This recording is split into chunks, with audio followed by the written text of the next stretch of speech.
नमस्कार, स्वागत है आप सभी का। आप देख रहे हैं अपना प्रदेश उत्तराखंड। मैं हूं आपके साथ आशुतोष चतुर्वेदी। उत्तराखंड कांग्रेस में पीडीएफ को लेकर सरकार और संगठन में हो रही तकरार के बाद प्रदेश प्रभारी अंबिका सोनी ने भी रिश्तों की समीक्षा करने की बात कही है। साथ ही उन्होंने ये भी कहा है कि दुख सुख के साथियों का भी ख्याल रखना जरूरी है। रिपोर्ट देखिए। उत्तराखंड की राजनीति यहाँ के उबड़ खाबड़ पहाड़ों की तरह जटिल है। खासकर कठिनाई तब और बढ़ जाती है जब सरकार समर्थन के बूते चलाई जा रही हो, लेकिन मौजूदा वक्त में हालात इतने कठिन नहीं रह गए हैं। लिहाजा कांग्रेस संगठन पीडीएफ कोटे से मंत्रियों की तादाद कम करने की बात कर रहा है, जिस पर कांग्रेस की प्रदेश प्रभारी अंबिका सोनी ने भी समीक्षा करने की बात कही है। ये दायित्व है सरकार का, चीफ मिनिस्टर का इन दिस केस, और पार्टी अध्यक्ष और पार्टी का, कि आपस में विचार विमर्श कर हम सरकार को स्थिर बनाएं। सरकार के जो हमारे कांग्रेस के प्रोग्राम्स हैं उनको आगे ले जाने के लिए कौन हमारे सहयोगी बन सकते हैं, किन्होंने हमारे दुख सुख में हमारा साथ दिया है, ये सब चीजों को देखना पड़ता है। इससे पहले शुक्रवार को प्रदेश कांग्रेस के अध्यक्ष किशोर उपाध्याय ने कड़ा रुख अख्तियार करते हुए पीडीएफ के साथ संबंधों को लेकर विचार करने की बात कही थी। 17 में चुनाव होंगे तो लोग कहेंगे कांग्रेस की सरकार थी, पीडीएफ की सरकार कोई नहीं कहेगा। सकारात्मक अंतर उन मंत्रालयों का कांग्रेस सरकार की छवि पर पड़ना चाहिए और कांग्रेस पर पड़ना चाहिए। अगर वो कांग्रेस के उम्मीदवार नहीं होंगे तो हमारी जो वहां की लीडरशिप है, जो 2-4 जो उस तरह के लोग हैं चुनाव लड़ने वाले, तो हमको उनको खड़ा करना पड़ेगा, लीडरशिप को खड़ा करना पड़ेगा।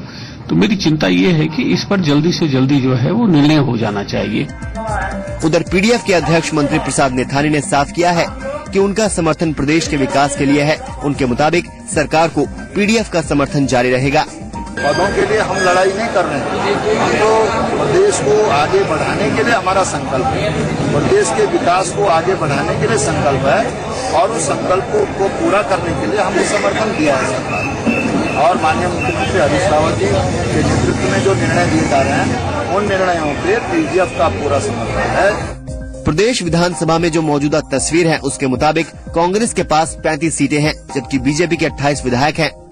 वहीं निर्दलीय यूकेडी और बीएसपी के फ्रंट पीडीएफ के पास 7 विधायक हैं, जो सरकार को समर्थन दे रहे हैं। यानी 1-2 निर्दलीय का साथ लेकर भी सरकार चल सकती है। यही वजह है कि कांग्रेस के नेता पीडीएफ को लेकर सख्त रुख दिखा रहे हैं। देहरादून से सोनू सिंह और श्रीनगर से कपिल पवार के साथ ब्यूरो रिपोर्ट, जी मीडिया। उधर कांग्रेस में पीडीएफ को बाहर करने की उठ रही मांग के बीच राजनीतिक विश्लेषकों का भी कहना है कि आने वाले दिन पीडीएफ के लिए संकट भरे हैं। ये जो है मतलब जो अभी तक इसी विधानसभा के दौरान तक ही है, अगर 2017 में नए चुनाव होते हैं तब तक के लिए है ये। और जहां तक उसमें 2-3 जो निर्दलीय विधायक हैं वो तो कांग्रेसी हैं। दुर्गा पाल भी कांग्रेसी हैं, मंत्री प्रसाद नेथानी भी कांग्रेसी हैं और ये दनई भी कांग्रेसी हैं। इनको टिकट नहीं मिले तो इंडिपेंडेंट लड़के, इंडिपेंडेंट वो जीत गए, तो लेटर और सूनर उनको कांग्रेस में ही जाना है। भले दुर्गा पाल जी का अभी थोड़ा हो गया, लेकिन बाद में तो जाएंगे ही। उधर शारदा नदी को यमुना नदी से जोड़ने की सैद्धांतिक सहमति मिल गई है, जिसके बाद से उत्तराखंड के साथ हरियाणा, राजस्थान और गुजरात के एक लंबे भूभाग में विकास की नई उम्मीद जगी है। दोनों नदियों को जोड़ने वाले इस नहर से करीब 20 लाख हेक्टेयर से ज्यादा भूमि में सिंचाई की जा सकेगी, जिसके लिए टनकपुर के पूर्णागिरी इलाके में 243 मीटर लंबा और 162 मीटर ऊंचा बांध बनाया जाएगा और जिसे नहर निकाली जाएगी, जो टनकपुर से उधम सिंह नगर, नजीबाबाद, हरिद्वार होते हुए करनाल में यमुना नदी से जोड़ा जाएगा। करीब 370 किलोमीटर लंबी इस नहर का 200 मीटर हिस्सा उत्तराखंड क्षेत्र में पड़ेगा और इस नहर में करीब 8000 क्यूसेक पानी छोड़ा जा सकेगा, जिसमें मोटर बोट भी चलाई जाएगी। इस 15 वर्षीय योजना में 1718 करोड़ सालाना रुपए खर्च होंगे, जबकि नहर के निर्माण हो जाने के बाद हर साल करीब 3000 करोड़ का राजस्व प्राप्त होगा।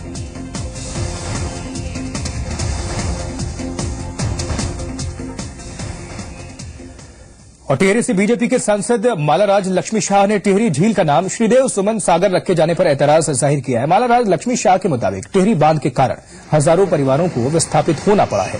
ऐसे में झील का नाम बदला जाना उचित नहीं होगा। मालाराज लक्ष्मी शाह के मुताबिक उन्होंने इसके बाबत मुख्यमंत्री से भी चर्चा की है और वो टिहरी झील का नाम बदले जाने का विरोध करती रहेंगी।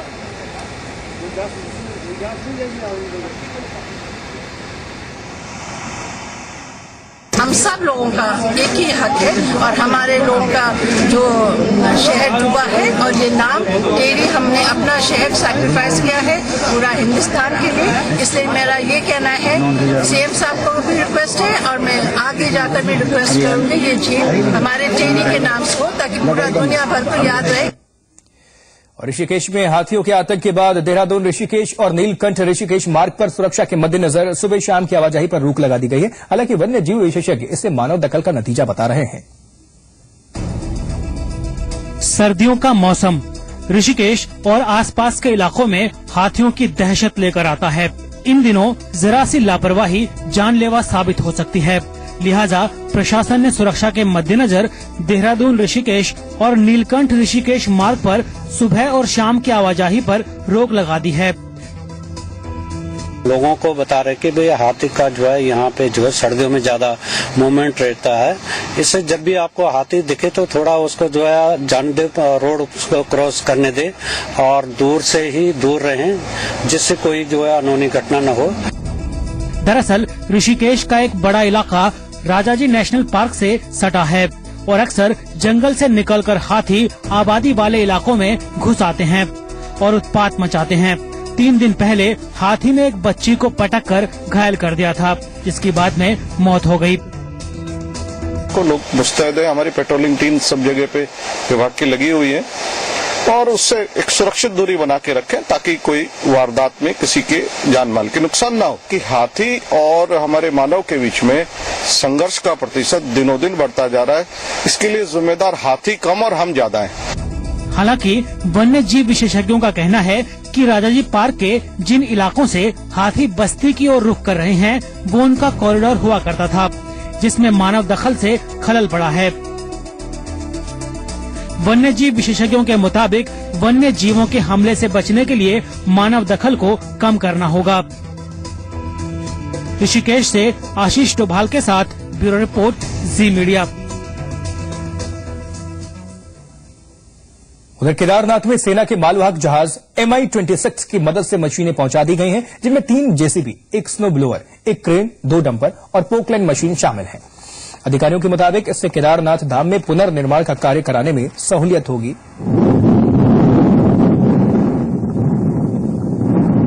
हमारे साथ कर्नल अजय कोठार जी हैं जो केदार धाम में काम करवा रहे हैं। किस तरह से काम किया जा रहा है, आइए उन्हीं से पूछते हैं कि किस तरह से यहाँ पे काम चल रहा है। 50% तो आई गई है, ये हम देख रहे हैं। MI-26 जो लैंड कर रखा है, अभी 14 तारीख तक हमारा और मशीन्स का इंडक्शन होना है। फिर उसके बाद जो मशीन्स जिस कंपनी की हैं उनके इंजीनियर्स आ रहे हैं इनको असेंबल करने के लिए। फिर हमारा मेजर काम शुरू होता है, जिसमें हमने अभी जो मंदाकिनी नदी है उसमें जो मलबा आ गया है उस मलबे को क्लियर करना है। फिर उसके बाद में मंदिर के पीछे नॉर्थ साइड में वहाँ पे हमने जो बंद बनाने हैं उनके प्रोटेक्शन के लिए अब तक तैयारी शुरू कर देनी है। फिर उसके बाद एक यहाँ पे घाट कंस्ट्रक्शन करना है। फिर यहाँ पे अगले साल जो यात्रा, अब साल तो शुरू हो गया है, ये जो इस साल की यात्रा है उसके लिए कोई 5000 लोगों की व्यवस्था करनी है। सर्दियों में मान लो डीजल है, डीजल जम जाता है, ये प्रॉब्लम आती है, तो उसके लिए हमने एंटी फ्रीजिंग डीजल के लिए मिक्सचर मंगा दिए हैं। तो अब है ये कि अब काम हमारा दुगना तिगनी स्पीड से स्पीड अप हो गया। अरण्य नेगी, जी मीडिया, केदारनाथ। और जी संगम की खबर का असर हुआ है। इलाहाबाद में गंगा में पानी की कमी से परेशान श्रद्धालुओं के लिए हरिद्वार की भीमगौड़ा बैराज से 2500 क्यूसेक पानी छोड़ा गया है।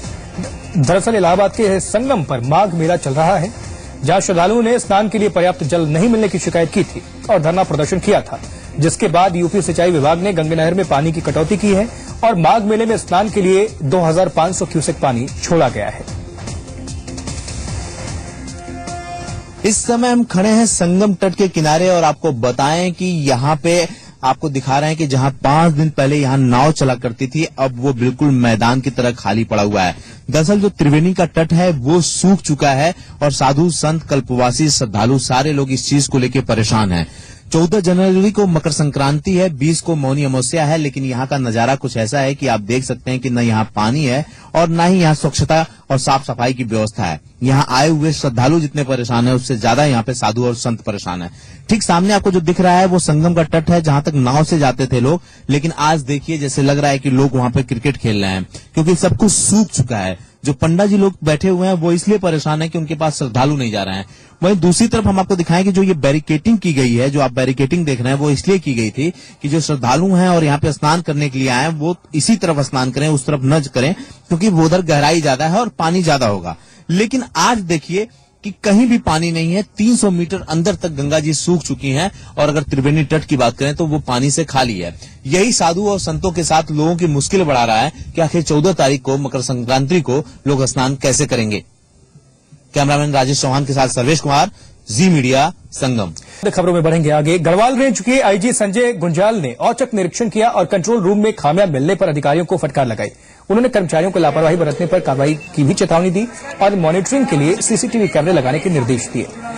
वहीं 100 नंबर और कंट्रोल रूम में आने वाली शिकायतों के निस्तारण के लिए सीओ स्तर के अधिकारी को जिम्मेदारी सौंपी गई है। प्रैक्टिकल प्रॉब्लम्स आ रही थी जिसकी वजह से कई कॉलर्स को ये फीडबैक नहीं मिल पा रहा था कि पुलिस की तरफ से क्या एक्शन रहा है। उसको दूर करने की दिशा में आज इंस्पेक्शन किया गया। उसके बाद जो जो कमियां हैं उनको चिन्हित करते हुए उनको दूर करने के प्रयास किए जा रहे हैं। उसी क्रम पे बेसिकली ये सारी कार्रवाई इसलिए की जा रही है कि पुलिस का रिस्पांस टाइम और कम हो, रिस्पांस इफेक्टिव और पॉजिटिव हो। और श्रीनगर गढ़वाल के चौरास पुल के मामले में आरोपियों पर अब तक सरकार की ओर से कोई कार्रवाई नहीं हो पाई है। कमिश्नर गढ़वाल की माने तो मामले में 3 अधिशासी अभियंता को जांच के बाद निलंबित कर दिया गया था, लेकिन आगे की कार्रवाई राज्य सरकार करेगी, जिसके लिए रिपोर्ट सौंपी जा चुकी है। बता दें आपको कि साल 2012 में निर्माण के दौरान चौरास पुल टूट गया था, जिसमें 6 मजदूर समेत 1 इंजीनियर की मौत हो गई थी। इस मामले की जांच में विभाग के अधिशासी अभियंता समेत ठेकेदार भी आरोपी पाए गए हैं। तो जितने लोगों मैंने अपने जांच में अपने विश्लेषण में पाया उनके खिलाफ गवर्नमेंट को मैंने लिखा तो उनके खिलाफ सख्त से सख्त कार्रवाई किया। विभाग की कार्रवाई तो ऑलरेडी प्रचलित है, उनके खिलाफ निलंबित हो चुके हैं, लेकिन अब उस आरोप उनके ऊपर लगाया गया था वो आरोप सिद्ध हुआ है, उसके बाद गवर्नमेंट कार्रवाई करेगी।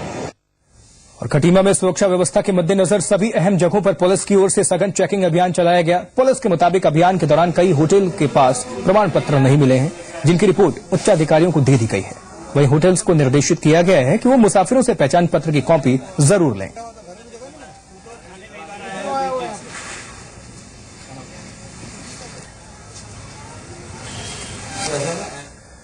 और टनकपुर के शारदा नदी में खनन की निकासी के लिए चयनित मार्ग का नायक गोठ के ग्रामीणों ने विरोध किया है और करीब 2 घंटे तक सड़क पर जाम लगाया। ग्रामीणों ने आरोप लगाया कि खनन में लगे वाहनों के संचालित होने से दुर्घटना का खतरा बना रहता है। ग्रामीणों ने प्रशासन से खनन के निस्तारण के लिए दूसरा मार्ग चयनित करने की मांग की है।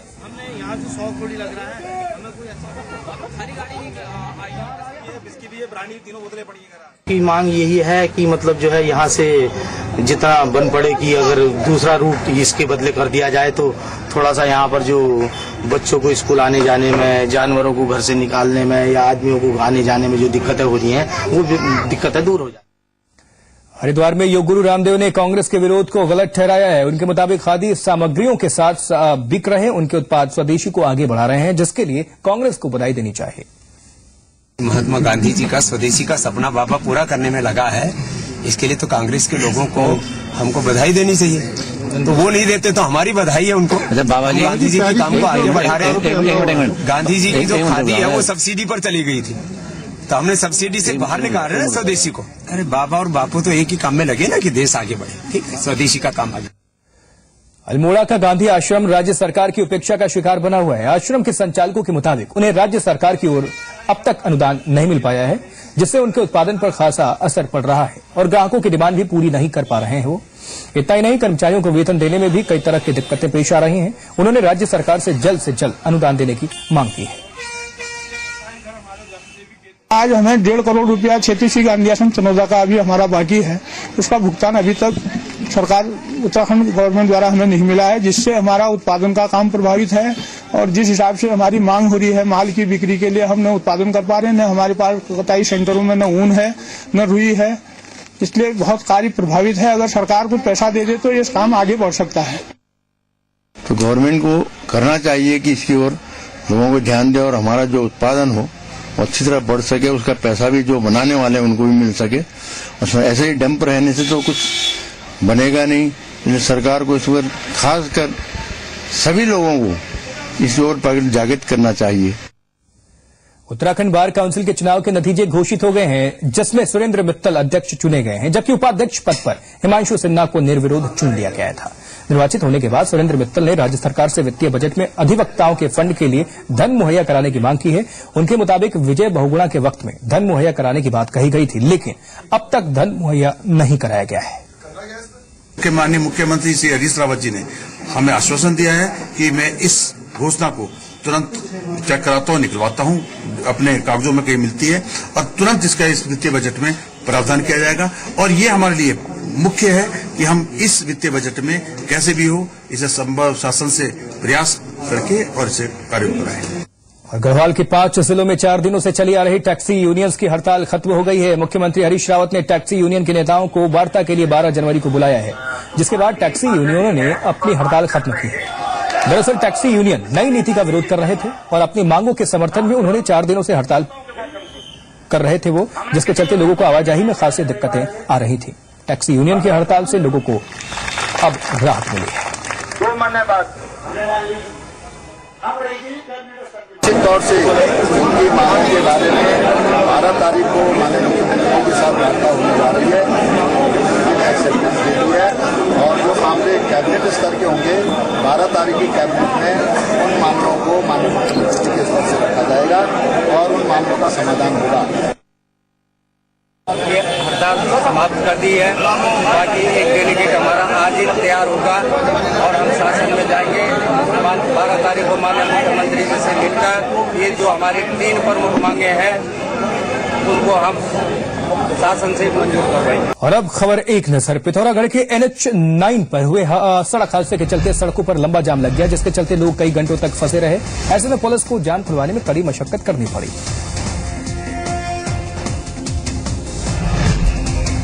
उत्तरकाशी में जिला पंचायत में बोर्ड में जमकर हंगामा हुआ। सदस्यों ने वित्तीय अनियमितता और भेदभाव का आरोप लगाया।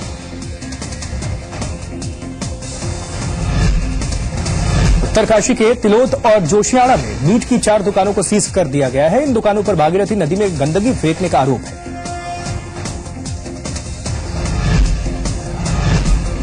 रामनगर में बंदरों के आतंक से लोगों को निजात मिलेगी। नगरपालिका ने यहां बंदरों को पकड़ने का अभियान चलाया है।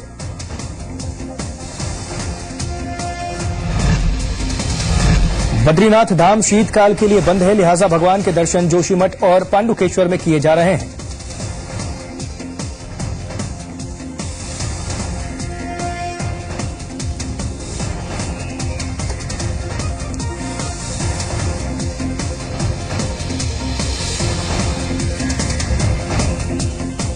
और इस बीच बड़ी खबर आ रही है जो कि लखनऊ से है। यहां के हसनगंज के खदरा इलाके में बदमाशों ने 18 साल के लड़के को गोली मार दी है, जिसकी ट्रॉमा सेंटर में इलाज के दौरान मौत हो गई है। पुलिस मामले की जांच में जुटी है। तो लखनऊ से ये बड़ी खबर, हसनगंज के खदरा इलाके में बदमाशों ने 18 साल के लड़के को गोली मार दी, जिसकी ट्रॉमा सेंटर में इलाज के दरमियान मौत हो गई। पुलिस मामले की तफ्तीश में जुटी है।